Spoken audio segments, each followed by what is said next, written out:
어젯밤과 함께 떠나갔던 안개는 나를 전혀 바라보지 않잖아. 우리 둘 사이 관계는 깊지 않아 보이는 거 알잖아. 발장을 끼지 않고 걷기로 해। Hello everyone, কি অবস্থা সবার? ঈদের আগে ভালোই, কিন্তু চুলগুলো আমার বড় হয়ে গেছে, তো এবার আর কোনো কাটাকাটি নেই, এবার সোজা বাবরি রাখবো একদম ওসমান ভাইয়ের মতো। ওসমান ভাই একের পর এক দুর্গ জয় করে ফেলতেছে, আর এদিকে আমার আর্টের দুর্গের অবস্থা পুরাই নাজেহাল। তাই আমি ঠিক করছি ঈদ যখন এসেই পড়ছে, ঈদের আগে আমি আমার আর্টের দুর্গটাকে সুন্দর করে সাজাবো। তো চলো কাজ স্টার্ট করি।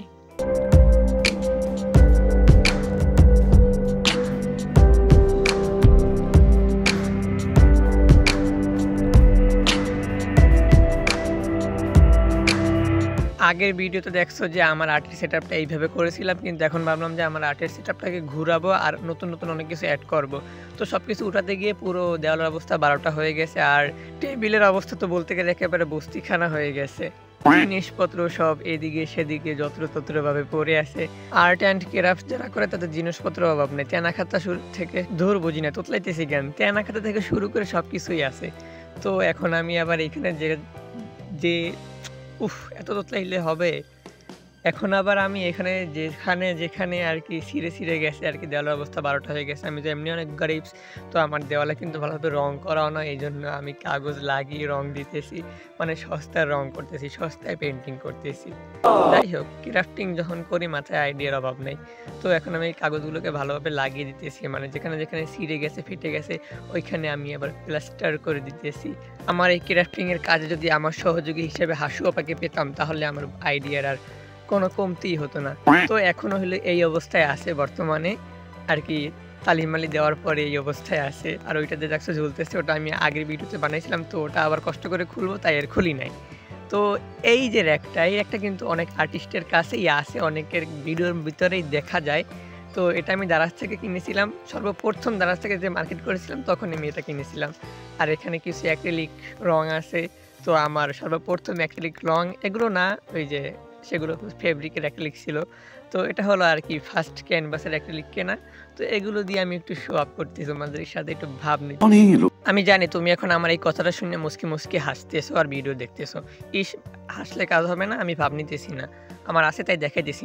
আর্ট ম্যাটেরিয়ালসের মেলা দাম, সবাই কিনতে পারে না। হ্যাঁ, আমি গরিব হয়ে কিনতে পারছি।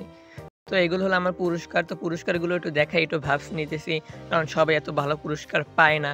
আর আমি হলাম আমার উপজেলার শ্রেষ্ঠ শিক্ষার্থী, বুঝতে হবে, তো পুরস্কার তো দেখাতেই হবে। তো যাই হোক, কথা বলতে বলতে আজাইরা পেশাল পড়তে কিন্তু আমার টেবিলটাকে প্রায় সাজিয়ে ফেলেছি। আর এটা হলো আমার ঘরের চাঁদ, আমি আমার ঘরে চাঁদকে নিয়ে আসছি। আর এখন আবার এখানে কিছু হ্যাঙ্গিং করতেছি। তো আমার মাই তো আমার দেওয়ালে ফুটা করতে দেয় না, সেই জন্য আমি এই ছোট্ট টেকনিক ব্যবহার করি, মানে তার যে দিয়ে হুক কি বলে ওটাকে, তার যেটা দিয়ে আটকায় আর কি, ওইটা দিয়ে ছোট্ট করে গুতা মেরে লাগিয়ে তারপর সেটা আমি হ্যাঙ্গিং করি। আজকের ভিডিওতে আমি প্রচুর তোতলাই দিয়েছি, আমি আরও তোতলাবো, নেক্সটে আরও বেশি করে তোতলাবো, সেটা আমি খুব ভালো করেই জানি। তো এত তোতলির দিকে তোমাদের তাকাইলে হবে না, আমার আর্ট ম্যাটেরিয়াল দেখো আর আমার টেবিল সাজানো দেখো। প্রথমে তো ঘরের কেউ আমাকে টেবিল দিবেই না, তো আমি একটা পুরান টেবিল, এই টেবিলটা জোগাড় করছিলাম। তারপরে আস্তে আস্তে করে একটা করে টেবিল সংগ্রহ করতে এখন আমার 4টা টেবিল হয়ে গেছে। তো এটা হলো আমার অ্যাকোরিয়ামের টেবিল ছিল, সেটাকে আমি অ্যাকোরিয়াম বেচার পরে আমি নিয়ে আসছি। আর ওই পাশে একটা ছোট্ট একটা টেবিল আছে, ওটা আমার দাদু অসুস্থ ছিল তখন কিনেছিল, তো ওটা এখন আমি আমার দখলে নিয়ে নিয়েছি। আর পাশে একটা টেবিল আছে ছোট, ওটা আমি কিছুদিন আগে বানিয়েছি, তোমরা দেখতে পাচ্ছ যে কাঠগুলো এখনও আলগা উঠিয়ে আবার লাগানো যায়। তো ওটা হলো সস্তা মিস্ত্রির কাজ, তো এই জন্য। আর এগুলো আমি আগে একটা শর্ট ভিডিওতে দেখাইছিলাম এগুলো আমি কিভাবে বানাইছি, তো তোমরা সেই শর্ট ভিডিওতে চাইলে দেখতে পারো। সুন্দর সুন্দর তাক সহজেই বানানো যায়, কোনো প্রকার দেওয়ালে ফুটা করা ছাড়াই। আমার তো কোনো ফুটা করার চান্স নাই, তো এই জন্য আমি ফুটা করা ছাড়াই সব প্ল্যানগুলো করি, যে দেয়ালে ফুটা করা ছাড়া কিভাবে কাজ করা যায়। যাই হোক, আমার মাথায় অনেক বুদ্ধি, সেটা আমি জানি। আমার মাথার বুদ্ধিগুলো তোমরা নেওয়ার জন্য তো আমার ভিডিওটা দেখো, তাই না? যাই হোক, দেওয়াল সাজানো কিন্তু মোটামুটি শেষ।